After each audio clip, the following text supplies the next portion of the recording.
거하신 주여, 은혜와 은총으로 저희들 심령에 복을 주셔서 이 시간 주 앞에 예배드린 심령들마다 주의 평안함과 온전하심으로 세우시기 원합니다. 하나님 함께 하셔서, 하나님 붙드셔서 주의 세우심이 가득한 복되고 귀한 삶으로 인도하옵소서. 순서와 시간마다 주님 함께 하시고 하나님께 모든 성도들에게 은총과 은혜 내려 주옵소서. 예수 그리스도 이름으로 기도합니다. 네. 사도신경으로 신앙 고백하겠습니다. 전능하사 천지를 만드신 하나님 아버지를 내가 믿사오며 그 외아들 우리 주 예수 그리스도를 믿사오니 이는 성령으로 잉태하사 동정녀 마리아에게 나시고 본디오 빌라도에게 고난을 받으사 십자가에 못 박혀 죽으시고 장사한지 사흘 만에 죽은 자 가운데서 다시 살아나시며 하늘에 오르사 전능하신 하나님 우편에 앉아 계시다. 저리로서 산자와 죽은 자를 심판하러 오시리라. 성령을 믿사오며 거룩한 공예와 성도가 서로 교통하는 것과 죄를 사하여 주시는 것과 몸이 다시 사는 것과 영원히 사는 것을 믿사옵나이다. 아멘. 찬송가 88장 찬송하고 금일성 기도해 주겠습니다.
사랑과 은혜가 충만하신 하나님 아버지, 네, 하나님 여호와께서 너를 세계 모든 민족에게 뛰어나게 하실 것이라 우리에게 약속하시고 저희 한 사람 한 사람을 이끌어 주시고 세워 주시는 주님, 2023년도 7월 9일 주님의 은혜로 저희들 한 주간 은혜로 살다가 주님의 귀한 존전에 나와 예배를 드릴 수 있도록 인도하신 것을 감사드립니다.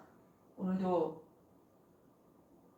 영광과 찬송을 받으시 합당하신 주님만이 영광을 받으시며 오늘 예배 가운데 살아계신 하나님이 우리 각 사람에게 말씀과 기도와 찬양의 은혜를 허락하시며 또한 주님 말씀을 통하여 우리의 완악하고 죄악된 모습을 말씀 속에 발견하게 하시고 또한 그 말씀으로 한 주간 승리하며 살아가도록 인도해 주시옵소서. 선한 이웃교회를 은혜 중에 인도하시고 세우셔서 지난 수년간 많은 어려움들 가운데에서도 지켜주시며 인도하여 주셨음을 감사드립니다. 하나님, 선한 이웃교회를 통하여 복음을 듣고 하나님의 자녀가 된 많은 영혼들, 하나님 그 영혼들이 주님을 떠나지 아니하고 또 하나님께 온전한 예배를 드릴 수 있도록 은혜를 내려 주시옵소서.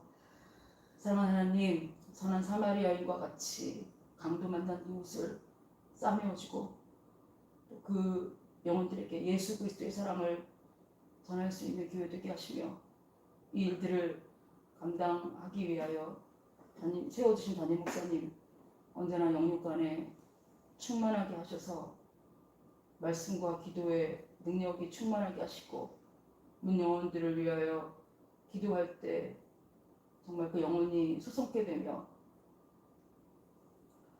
손을 얹어 기도할 때 연약한 영혼들이 다시 일어나며 낙심하고 실망한 영혼들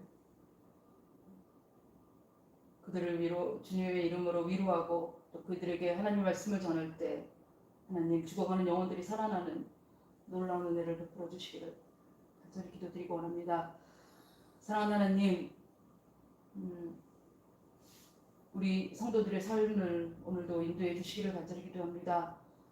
특별히 몸이 불편하고 또한 연약한 육신으로 우리 고통당하고 있는 우리 성도들이 있습니다. 주님께서 그 마디마디 상처를 싸매어 주시고 주님 아픈 통증을 감하여 주시며 주님께 날마다 기도하며 하나님의 은혜를 더 있게 하여 주시옵소서.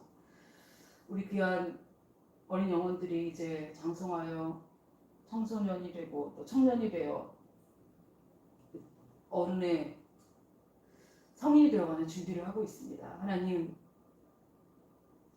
그들이 참 좋으신 주님을 잃어버리지 않게 하여 주시고 또한 귀한 주일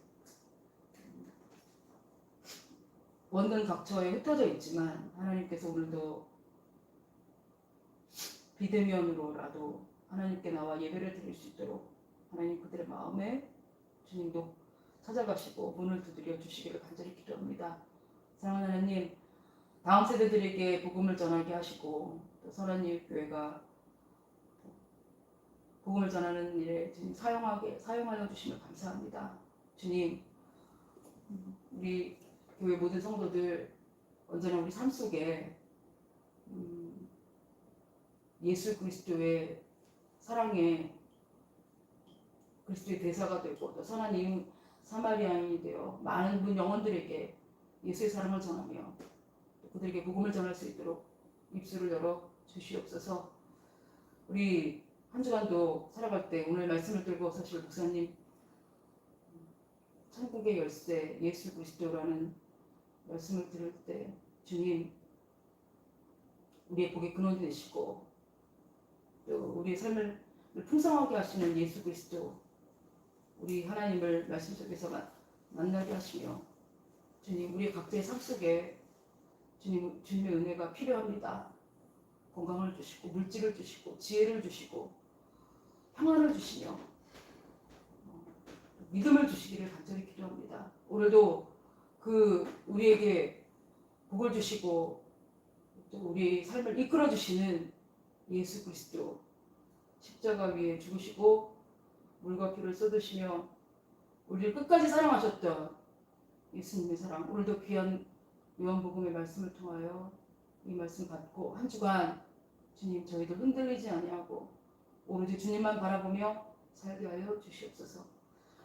오늘도 예배를 시작하는 처음 시간입니다. 마치는 시간까지 주님만 영광을 받으시기를 원합니다. 이 모든 말씀 예수님의 이름으로 기도드렸습니다. 아멘.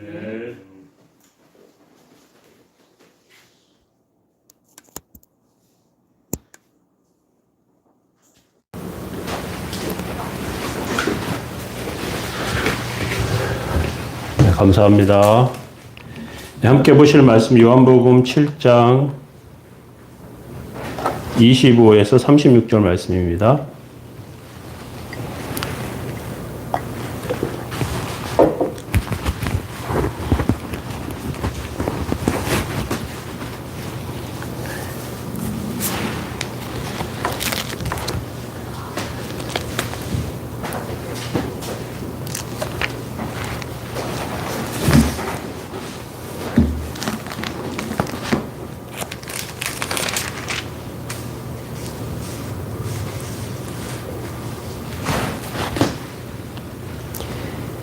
예, 요한복음 7장 25에서 36절 말씀 함께 읽겠습니다. 예루살렘 사람 중에서 어떤 사람이 말하되 이는 그들이 죽이고자 하는 그 사람이 아니냐? 보라, 드러내게 말하되 그들이 아무 말도 아니하는도다. 당국자들은 이 사람을 참으로 그리스도인 줄 알았는가? 그러나 우리는 이 사람이 어디서 왔는지 아노라. 그리스도께서 오실 때에는 어디서 오시는지 아는 자가 없으리라 하는지라. 예수께서 성전에서 가르치며 외쳐 이르시되 너희가 나를 알고 내가 어디서 온 것도 알거니와 내가 스스로 온 것이 아니니라. 나를 보내신 이는 참되시니 너희는 그를 알지 못하나 나는 아노니 이는 내가 그에게서 났고 그가 나를 보내셨음이라 하시니 그들이 예수를 잡고자 하나 손을 대는 자가 없으니 이는 그의 때가 아직 이르지 아니하였음이로라. 무리 중에 많은 사람이 예수를 믿고 말하되 그리스도께서 오실지라도 그 행하실 표적이 이 사람이 행한 것보다 더 많으랴 하니 예수에 대하여 무리가 수군거리는 것이 바리새인들에게 들린지라. 대제사장들과 바리새인들이 그를 잡으려고 아랫사람들을 보내니 예수께서 이르시되 내가 너희와 함께 조금 더 있다가 나를 보내신 이에게로 돌아가겠노라. 너희가 나를 찾아도 만나지 못할 터이요 나 있는 곳에 오지도 못하리라 하니 이에 유대인들이 서로 묻되 이 사람이 어디로 가기에 우리가 그를 만나지 못하리요? 헬라인 중에 흩어져 사는 사람들에게로 가서 헬라인을 가르칠 터인가? 나를 찾아도 만나지 못할 터이요 나 있는 곳에 오지도 못하리라 한 이 말이 무슨 말이냐 하니라.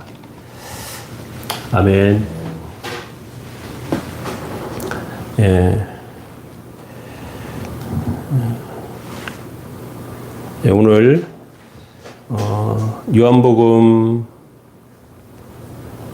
7장에 나오는 예수님께서 그 수련절 장막절 절기 기간에 예루살렘에서 가르치신 사건과 연결되어서 이제 말씀이 계속되고 있습니다. 7장은 계속해서 그 말씀을 그 수장절에 가르치신 말씀 바탕으로 연결해서 계속해서 말씀이 이어집니다. 요한복음은 주로 이런 식으로 성경에 기록되어 있습니다. 여러 사건을 많이 기록하기 위해서 쓴 것이 아니고 그 여러 사건들 중에서 몇 가지 사건을 뽑아서 그 사건을 가지고 이것을 해석해주고 그리고 그 말씀에 왜 예수님께서 이 일을 행하셨는지 또는 이 말씀을 왜 하셨는지 그것을 가지고 예수님께서 하나님의 아들이신 것을 증명하는 그런 기록으로 요한복음이 기록되어 있습니다. 그러니까 다른 성경들보다 요한복음은 훨씬 뒤에 기록된 성경이에요. 그리고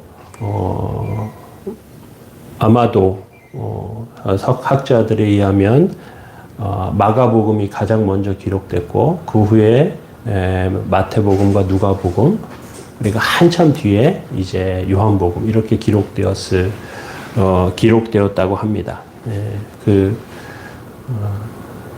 요한이 가장 나중에까지 생존한 제자였습니다. 다른 제자들보다 나이도 젊었고요.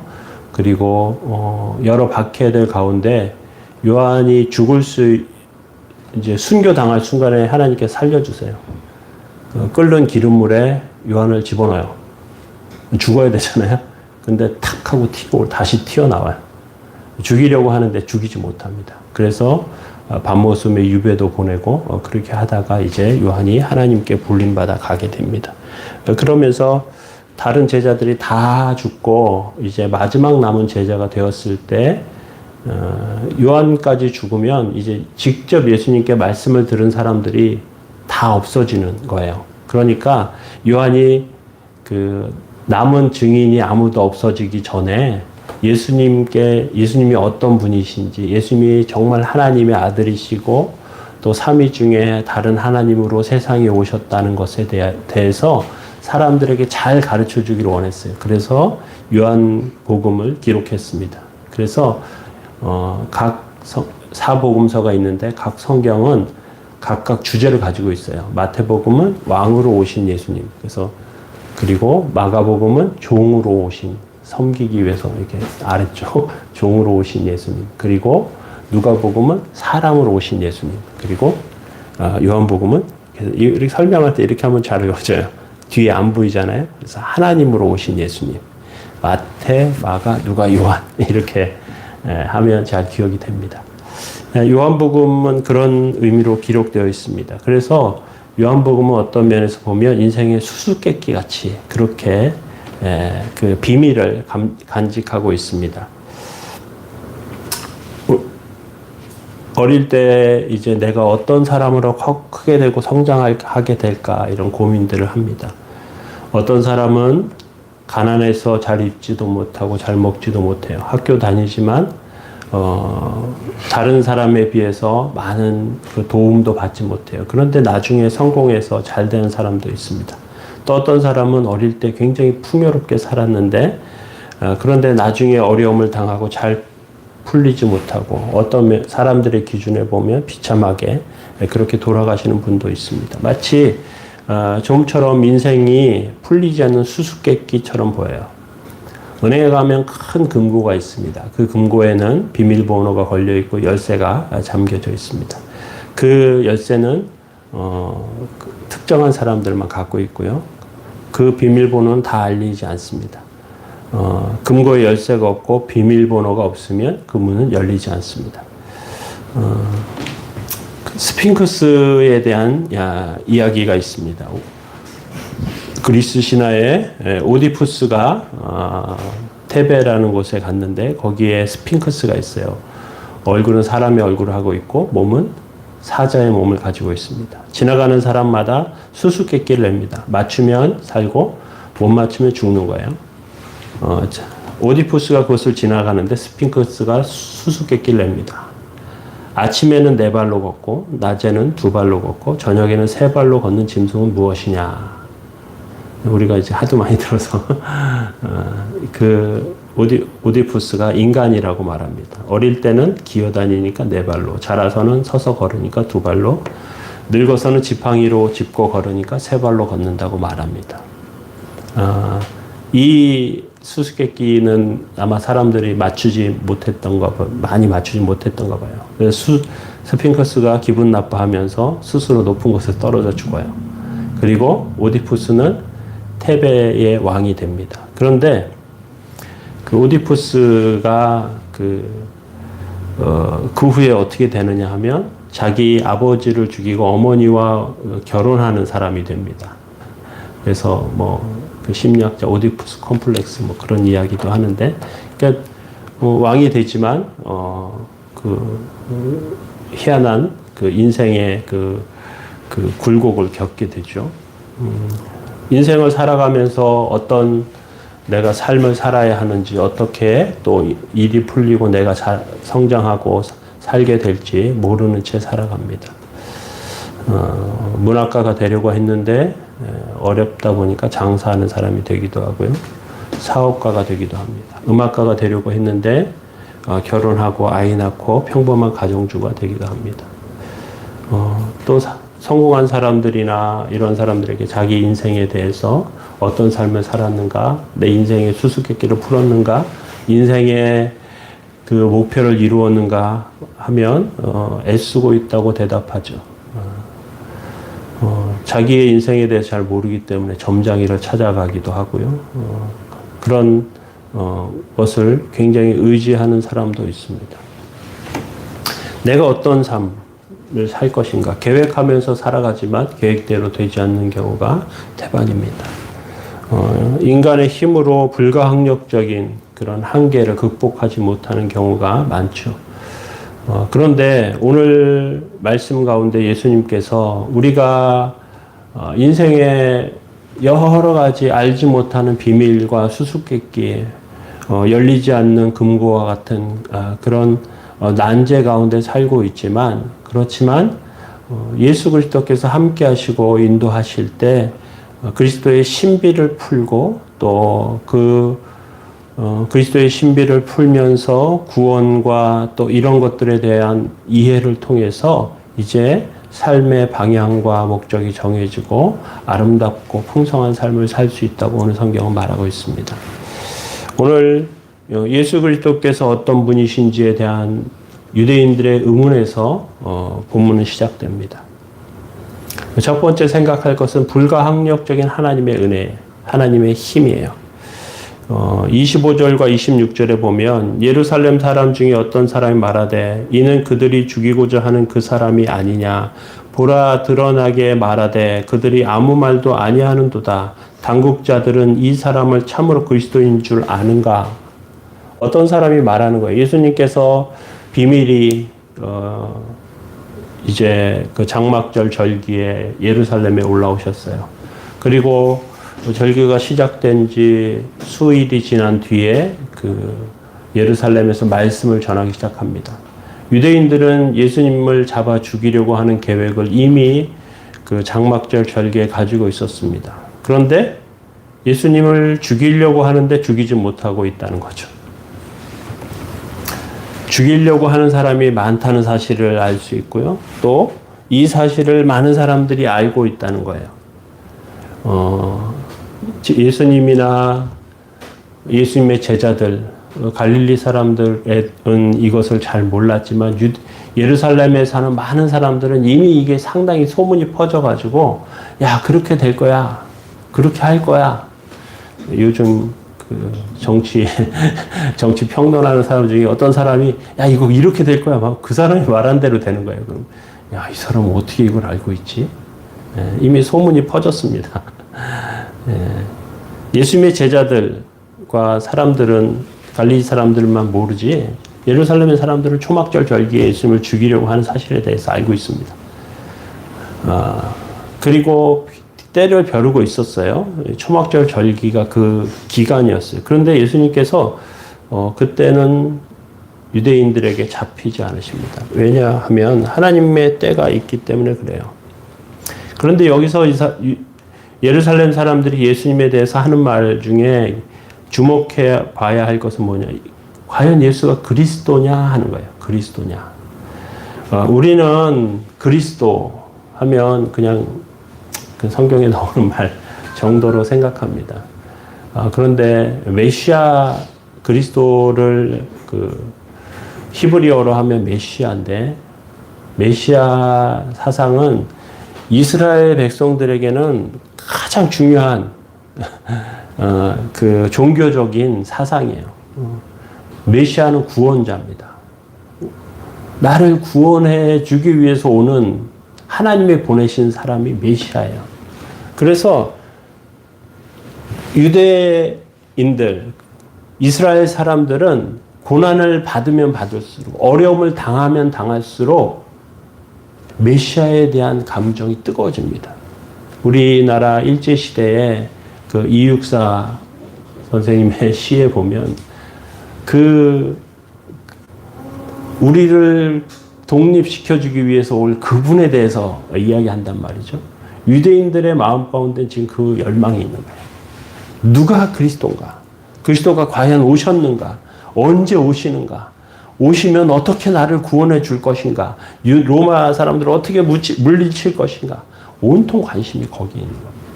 그래서 예수님이 하시는 역사를 보면 죽은 사람도 살리죠. 나사로도 살리고, 나인성 과부의 아들도 살리고, 그리고 또 회당장 야이로의 딸도 살리고, 예수님의 그 사역을 보면 단순히 병자만 고치는 게 아니에요. 태어나면서부터 장님이 된 사람을 고쳤다는 말은 역대 어디에도 없었어요. 그런데 예수님 고치세요. 38년 동안 일어나지 못하던 사람을 일으켜 세우십니다. 이 보통 일이 아닌 거예요. 보통 역사가 아닌 거예요. 그러면서 수군됩니다. 야, 그리스도가 오셔도 예수라는 사람처럼 이런 기적을 행할 수 있을까? 과연 그리스도가 와도, 메시아가 와도 이 예수만큼 기적을 행하지는 못할 거야 할 만큼 예수님은 많은 사람들이 주목이 됩니다. 그런데 문제가 있어요. 유대인들은 성경에 어디서 왔는지 어디로 가는지 모른다는 그 말씀처럼 메시아는 하나님께서 신비한 어떤 방법으로 내려주신다고 생각했어요. 그런데 예수님은 출신을 알아요. 갈릴리 출신이에요. 부모를 알아요. 하나님의 아들로 하나님께서 보내신 자로 와야 되는데, 요셉과 마리아라고 하는 부모가 있단 말이죠. 갈릴리 출신이란 말이죠. 이게 메시아인가 아닌가. 또 갈릴리 그러면 우리는 감각이 없지만 유대인들은 갈릴리는 아주 총구석입니다. 빈민들이 사는 동네예요. 예? 그런 동네에서 태어난 그곳에서 살던 예수. 요즘으로 치면 뭐 서울대 나온 사람 아니면 스카이 나온 사람 아니면 어디서 쳐주지도 않는데 이런 생각을 갖고 있는 거죠. 그런데 예수는 아무 볼품이 없는 거예요. 아무 볼 게 없어요. 그러면서 한편으로는 의심스럽고 그리스도가 와도 메시아가 와도 예수처럼 이렇게 하지 못할 텐데 라고 하면서 그런데 또 출신이나 성분은 우리가 다 알고 있고 이걸 어떻게 하면 좋을까? 유대인들이 계획을 세우죠. 예수님을 잡아 죽이려고 하는 계획. 그런데 명절 중간에 갑자기 나타나셔서 성전에서 담대히 가르치시기 시작합니다. 그런데 체포되지 않아요. 잡아 죽이려고 하는 계획을 갖고 있다는 걸 사람들이 알고 있는데 그런데 잡지 않아요. 사람들이 웅성거리기 시작합니다. 이게 어떻게 된 일인가. 예수님의 삶을 보면 이런 불가항력적인 이거 유대인들의 계획, 공권력을 가지고 힘을 가지고 있는 사람들이 어떻게 하지 못하는 그런 경우들이 여러 번 발생합니다. 처음 사역 시작하실 때 가버나움에서 가르치십니다. 이사야 말씀을 읽으면서 눈먼 자에게 목을 보게 하고 잡힌 자에게 억눌린 자를 자유케 하는 그 말씀을 그러면서 성령의 역사에 대해서 이렇게 하시면서 그때가 지금이라고 예수님 말씀 전하시거든요. 그런데 그 말씀을 하실 때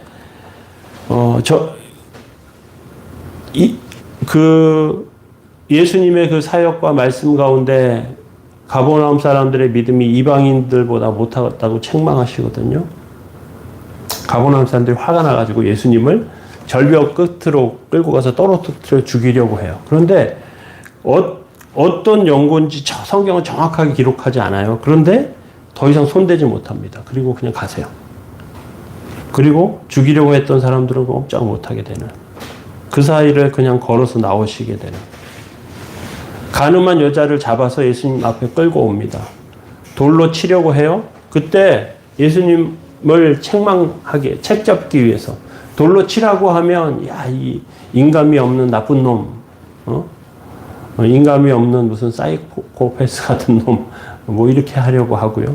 또 만약 돌로 치지 말라고 하면 율법을 지키지 않았다고 또 책을 잡고 어떻게 해도 책 잡히게 되어 있어요.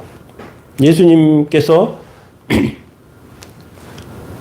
바닥에 뭐라고 쓰세요. 그리고 죄 없는 자가 치라고 하니까 아무도 치지 못합니다. 그 성경 이외의 다른 기록들에 보면 어떤 분들은 예수님께서 뭐라고 썼냐, 거기 있는 사람들의 죄를 누구가 간음하고 무슨 사람을 죽이고 뭐 도둑질을 하고 그런 죄를 다 기록해 가지고 사람들이 그걸 보면서 자기 죄를 예수님께서 알고 있다는 것을 알고 그리고 죄 없는 자가 치라고 하니까 아무도 나서지 못하고 다 도망가 버렸다고 그렇게 기록하는 기록도 있습니다. 예수님을 돌로 치려고 하고 죽이려고 하는 그런 여러 상황들 가운데 하나님께서 알 수 없는 이유로 그것들을 다 강권하시고 막으십니다. 그리고 그 일들 가운데 하나님의 일이 한 발짝 한 발짝 이루어지죠. 특별히 수장절 장막절 절기보다 절기가 아니라 왜 예수님께서 6월절에 십자가에 죽으셨는가? 6월절은 이스라엘 백성의 구원의 절기입니다. 출애굽하는 절기죠. 출애굽할 때 6월절 절기를 지켜요. 그리고 6월절 절기는 어떻게 지키냐 하면 양을 잡아가지고 피를 문 인방과 솔주에 발라요.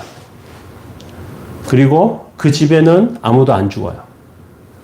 그런데 피를 바르지 않은 집엔 사람들이 그 장자가 죽습니다. 처음 태어난 것, 첫 것이 다 죽어요.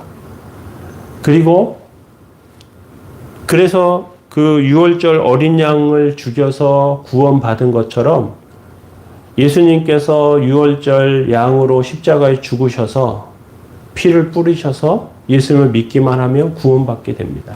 그래서 예수님을 세상죄를 지고 가는 하나님의 어린 양이다 하는 선언을 세례 요한이 하게 됩니다. 그렇게 6월절 어린 양으로 세상에 오셔서 죽으셔야 해요. 그럼 언제 죽으셔야 합니까? 수장절 절기가 아니고 장막절 절기가 아니라 예수님은 6월절 절기에 죽으셔야 해요. 그러니까 유대인들이 아무리 계획을 세우고 이것을 이루어 가려고 해도 하나님께서 적절한 때에 적절한 일들을 이루십니다. 예배소서 1장 11절에 보면 모든 일을 그 마음의 원대로 역사하시는 자라고 하나님에 대해서 표현하거든요. 하나님께서 하나님의 원대로 그대로 이끌어 가십니다. 그러면 그 일을 통해서 하나님의 뜻이 이루어지고 그리고 그 일에 순종하고 복종하며 그것에 순종하여 따라가는 심령들 가운데 하나님의 강권하신 역사가 있게 됩니다. 하나님의 복받고 은혜 받는 비밀은 이러한 진리를 깨닫는 가운데 있습니다.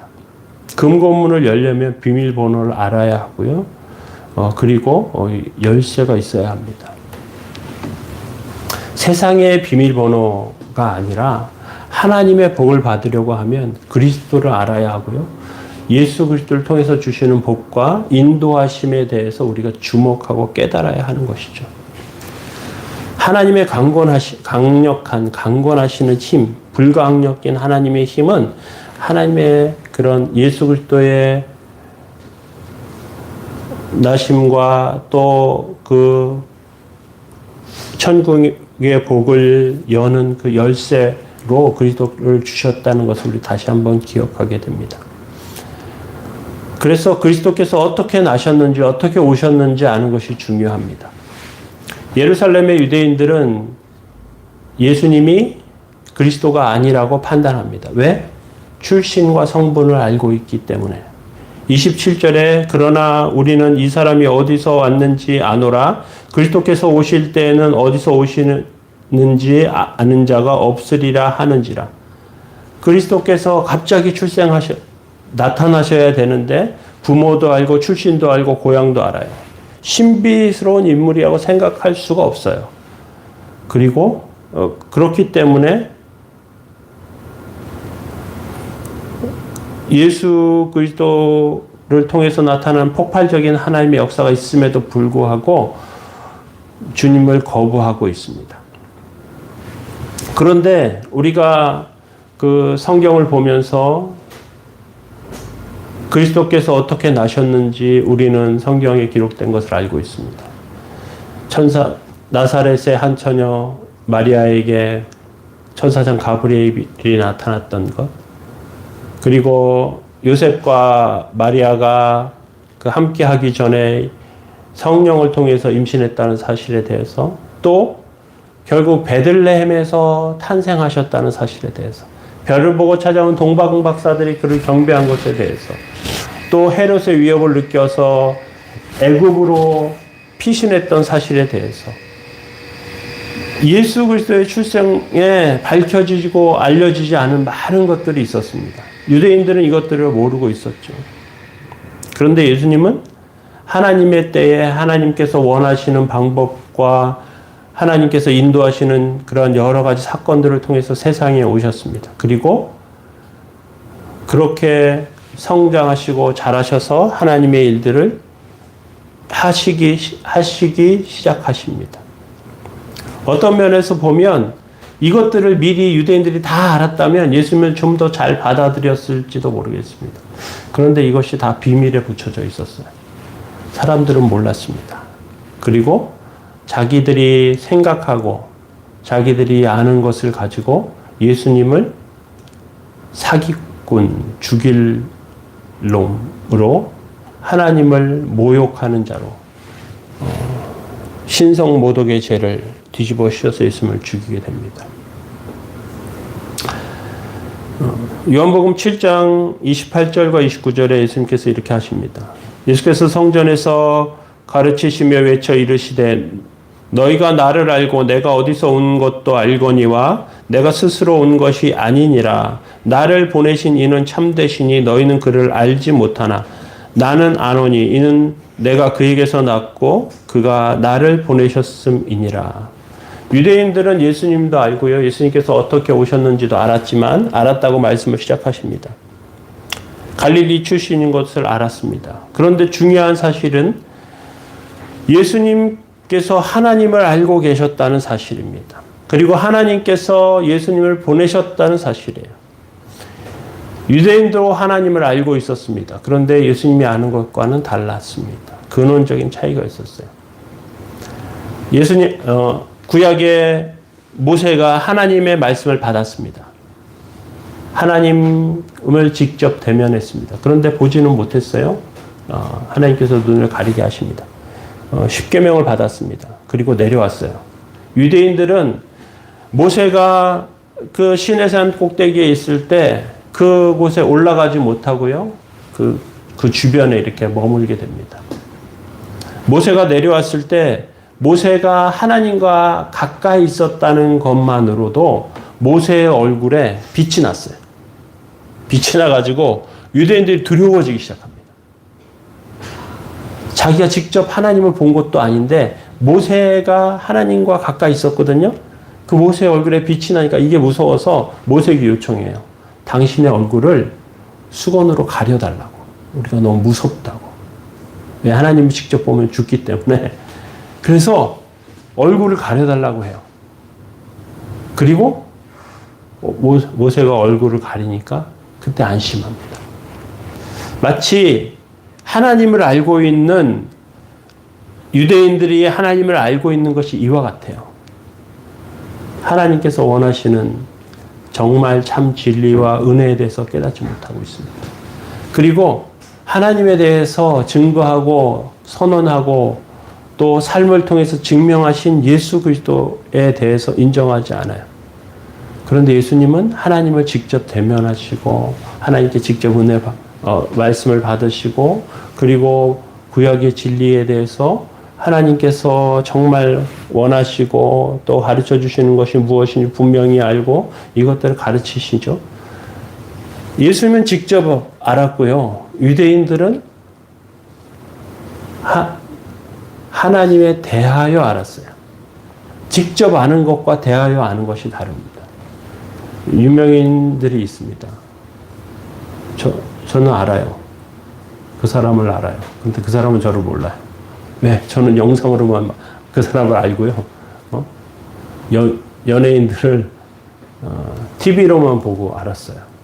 알고 있습니다. 직접 본 적이 없어요. 대하여 아는 거죠. 그런데 예수는 직접 아셨습니다. 직접 보내셨습니다.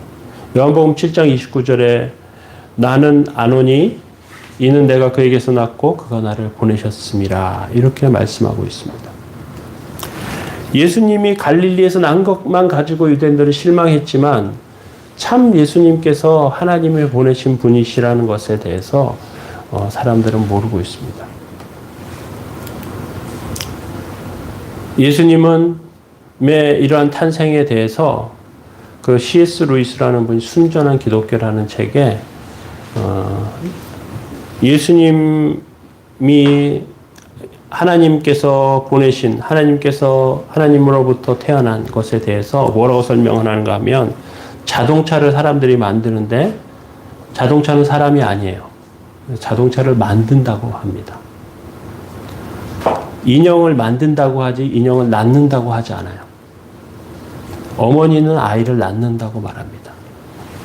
아이를 만드는 것이 아니라 신비로운 과정에 의해서 우리가 임신이 되고 또 우리와 똑같은 사람이 태어나게 됩니다. 그리스도는 영원전부터 하나님과 함께 계셨습니다. 신비로운 과정 가운데 하나님과 함께 사역하십니다. 그리고 이것은 아버지로부터의 분열이 아니에요. 같은 분으로 삼위 하나님 중에 한 분으로 그리고 세상에 오실 때는 동정녀의 몸을 입고 인성을 가지고 세상에 태어나십니다. 이것이 사람들이 전혀 이해할 수 없는 수수께끼입니다. 비밀이에요. 패스워드예요. 운행문을 여는. 그리스도에 대해서 이것을 이해하지 못하면 전혀 다른 엉뚱한 일들을 하게 됩니다. 우리가 아는 이단 중에 여호와 증인이라는 이단이 있어요. 근데 이 여호와 증인이 이단인 이유가 무엇이냐 하면 예수님의 신성을 인정하지 않아요. 예수님의 신성을 인정하지 않습니다. 그래서 요한복음 1장에 태초에 말씀이 계시니라 이 말씀이 하나님과 함께 계셨으니 이 말씀은 곧 하나님이시니라 하는 이 말씀을 자기 마음대로 해석하면서 자기가 자기 생각의 틀에 그냥 그것을 우겨놓고 그리고 예수님은 하나님 보내신 분이지만 하나님은 아니라고 말합니다. 그래서 이단이라고 하는 거예요. 그래서 이단이라고. 이 사실을 분명히 아는 것은 굉장히 중요합니다. 왜? 예수께서 하나님이시고 세상에 오셨고 그분을 믿음으로 구원받는다는 사실은 인류 전 역사 가운데 어떠한 사람에게도 어떠한 방식으로도 이 일을 이루신 적이 없어요. 하나님께서 유일하게 예수님을 통해서만 이 방법과 이 일을 이루셔서 구원의 길을 우리 가운데 열어두십니다. 이것이 없으면 우리가 하나님께로 갈 수가 없어요. 왜? 사람은 하나님께 갈 수 없기 때문에. 예수님, 하나님만이 그 길을 여시는 거예요. 이게 예수께서 세상에 나신 방법이에요. 또 한 가지가 있습니다. 뭐냐면 예수님께서 어떻게 가시는가예요. 어떻게 가시는가. 7장 30절과 31절에 보면 무리 중 많은 사람이 예수를 믿고 말하되 그리스도께서 오실지라도 그 행하실 표적이 이 사람이 행할 것보다 더 많으려 하니 예수에 대하여 무리가 수군거리는 것이 바리새인들에게 들린지라. 대제사장들과 바리새인들이 그를 잡으려고 아랫사람들을 보내니 32절까지 읽었네요. 30절에 그들이 예수를 잡고자 하나 손을 대는 자가 없으니 이는 그의 때가 아직 이르지 아니함이러라. 그의 때가 아직 이르지 아니하였습니다. 이렇게 말씀하고 계십니다. 이제 당국자들이 체포하려고 하는데 이상하게 체포할 수가 없습니다. 왜? 하나님의 강권적인 뜻이 있기 때문에 그래요. 그 때가 아니다. 예수님은 이것을 분명히 알고 계셨어요. 요한복음 9장에 보면 9장 4절에 예수님 뭐라고 하시냐면 때가 아직 낮음에 나를 보내신 이의 일을 우리가 하리라. 밤이 오리니 그때는 아무 일도 할 수 없습니다. 아직 낮과 밤이 있는데 예수님의 때 지금 아직 예수님께서 사역하시는 때라는 거예요. 그리고 밤에 그 예수님께서 잡히시는 그 순간들이 있다는 거죠. 아직 예수님께서 아무리 활동하셔도 악한 세력이 예수님을 잡을 수 없는 하나님께서 한계를 정하신 그 하나님의 방법이 있다는 거고요. 그리고 밤이 있다는 건 예수님께서 가실 때가 있다는 거예요. 하나님께로 가실 때가 있습니다. 우리가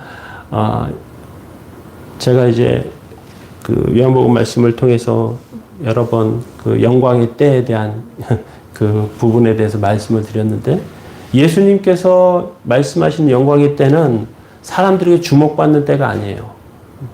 큰 기적과 이적을 행하신 때가 아니에요. 오병이의 기적을 행하셔서 많은 사람들이 막 환호하는 그런 때가 아닙니다.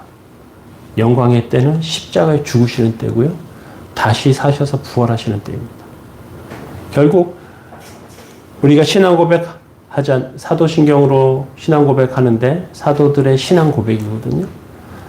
예수님께서 십자가에 죽으시고 장사한 지 사흘 만에 다시 살아나시고 하늘에 오르셔서 하나님 우편에 앉아 계시는 거예요. 영광의 때는 그 순간을 말하는 거예요. 고난의 순간을, 다시 사시는 순간을, 하나님께 가시는 그 순간을 말합니다. 하나님의 방법이에요. 예수님께서 이제 그렇게 가시는 겁니다. 그리고 그것을 이루시는 거예요. 오셨다가 돌아가시는 과정이 그렇다는 것입니다. 예수님은 33절에 보니까 예수께서 이르시되 내가 너희와 함께 조금 있다가 나를 보내신 이에게로 돌아가리라. 예수님께서 그때는 가시게 된다는 거예요. 그리고 그때는 34절에 보면 너희가 나를 찾아도 만나지 못할 터이요 나 있는 곳에 오지도 못하리라. 나를 찾아도 만나지 못하고 예수님께 직접 갈 수도 없어요. 지금 예수님을 눈앞에 보고 있는 사람들이 이 말이 무슨 말인지 모릅니다. 그래서 뭐라고 하느냐면 예수가 어디로 가려고 하냐. 저기 헬라인들이 사는 그리스 지역으로 가려고 하나? 로마인들이 사는 그 로마 반도로 가려고 하나? 그곳에 가가지고 이방인들 가르치려고 하나? 어디로 가기에 찾지도 못하고 만나지도 못할 것이라고 말하는가? 지극히 자기의 시각에 매여 있는 우물한 개구리 같은 말이죠. 하나님께서 예수님께서 가실 길을 준비하시고 길을 여십니다.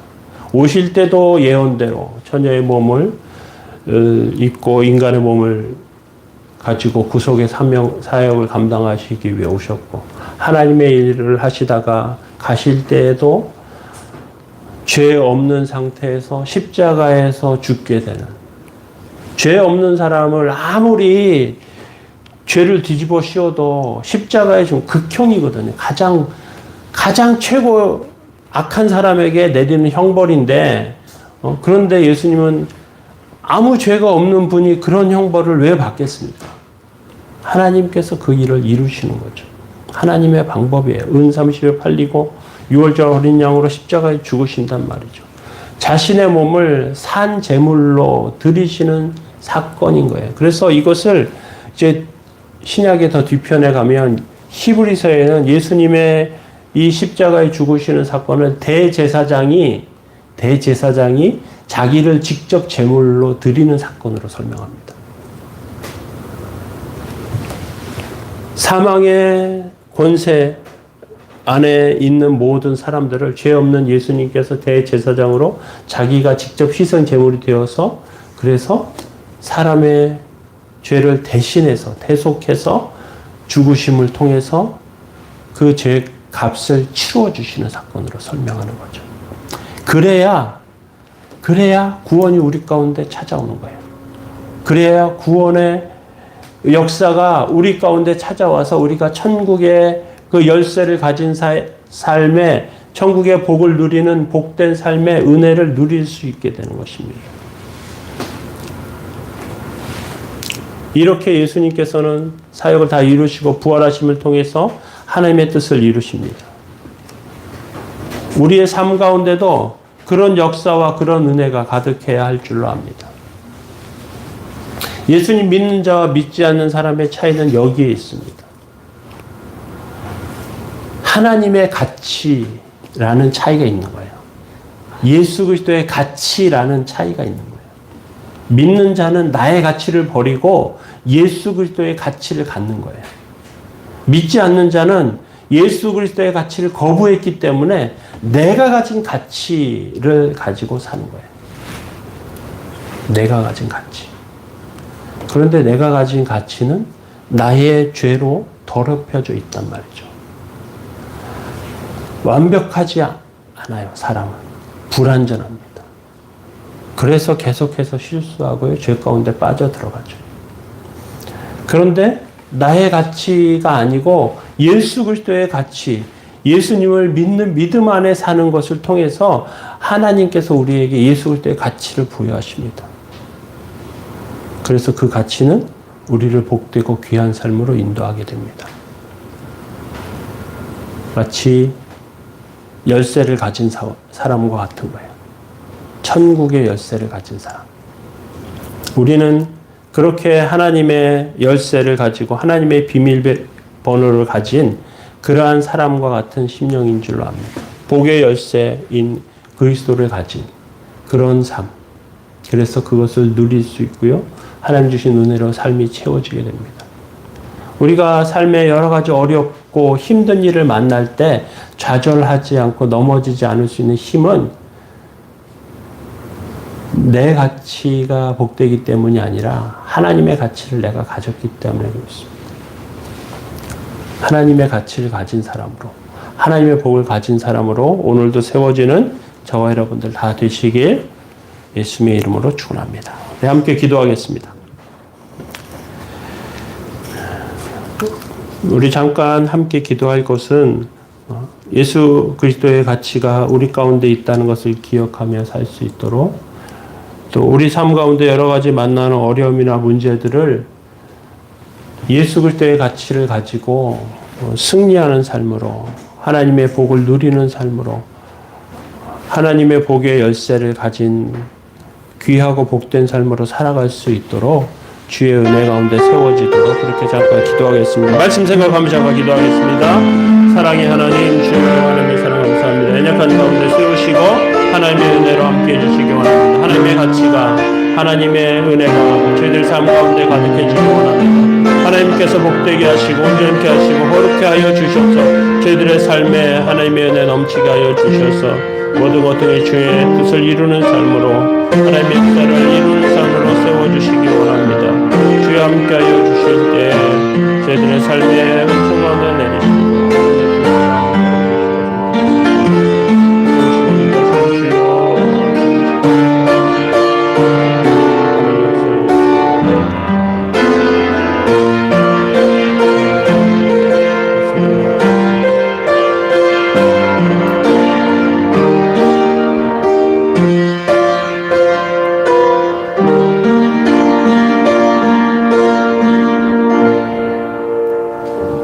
거룩하신 주여, 주의 온전하심과 주의 역사가 저희 삶 가운데 있게 하시고 하나님의 뜻을 이루시고 저희들을 그 하나님의 계획과 인도하심의 자리에서 하나님께서 복되게 하시고 인도하시는 귀하고 온전한 삶으로 다 세워주옵소서. 삶의 여러 가지 어려움 모든 것들이 주 앞에 있사오니 주님께서 받으시고 저희들에게 은총과 은혜로 세워주시기 원합니다. 선한 이웃께 모든 성도들의 삶에 복과 은혜를 더하셔서 하나님 앞에 영광스럽고 복된 삶으로 다 서게 하옵소서. 도우시기 원하며 예수님의 이름으로 기도합니다. 아멘. 88장 1절 찬송하겠습니다.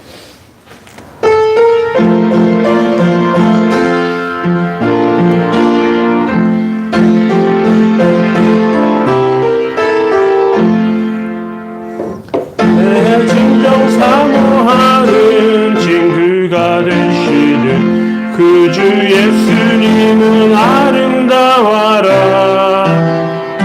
산 밑에 백합하여 빛나는 새벽별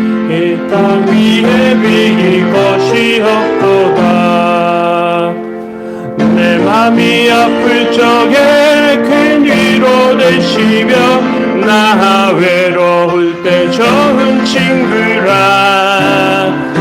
주는 저 산 밑에 백합 빛나는 새벽별 이 땅 위에 비길 것이 없도다. 아멘. 예, 특별한 광고는 없는데 매일 성경이 준비되어 있습니다. 예, 받아가시고 묵상하시고 그렇게 성장하시기 바랍니다. 헌금 기도하고 축도함으로 예배를 마치겠습니다. 여호와는 내게 복을 주시고 너를 지키시기 원하며 여호와는 그 얼굴을 내게 비추사 은혜 베푸시기 원하며 여호와는 그 얼굴을 내게로 향하여 드사 평강 주시기를 원하노라. 거룩하신 주여 주의 뜻과 은혜가 제대 삶 가운데 있사오니 하나님의 거룩과 온전하심이 삶을 통해 드러날 수 있도록 주님 붙들어 주옵소서. 주님께서 복을 주시고 은혜 베푸시고 평강 주시는 삶이 되게 하셔서 주님 주시는 은혜와 평강을 많은 사람들과 함께 나누며 하나님의 영광과 역사가 가득한 심령으로 그러한 인생으로 세워지기를 원합니다. 주님 받으시고 함께하여 주옵소서. 감사함으로 드린 손길들마다 복을 주시고 하나님의 은혜로 채우시며 하나님의 역사로 함께하여 주옵소서. 저희들의 영혼과 삶에 복되시고 거룩하신 주의 은혜 가득하게 하셔서 일터와 삶의 자리에 은혜가 넘치게 하시고 가정에서 평안과 기쁨과 감사가 가득하도록 주님 인도해 주옵소서. 헌금이 사용되는 곳에서 하나님의 영광과 역사 있게 하여 주시고 복음의 은혜로 세우시기 원합니다. 하나님의 꾀를 지키시고 인도하실 때 주의 뜻과 영광과 역사 드러내게 하옵소서. 이제는 우리 주 예수 그리스도의 은혜와 하나님의 사랑과 성령의 교통하심이 하나님의 교회와 그리스도의 은혜 의지하며 주 앞에 무릎 꿇고 경배하는 심령들 가운데 예수 그리스도의 복음 붙잡는 심령들 가운데 이제부터 영원토록 함께 있을지어다. 네.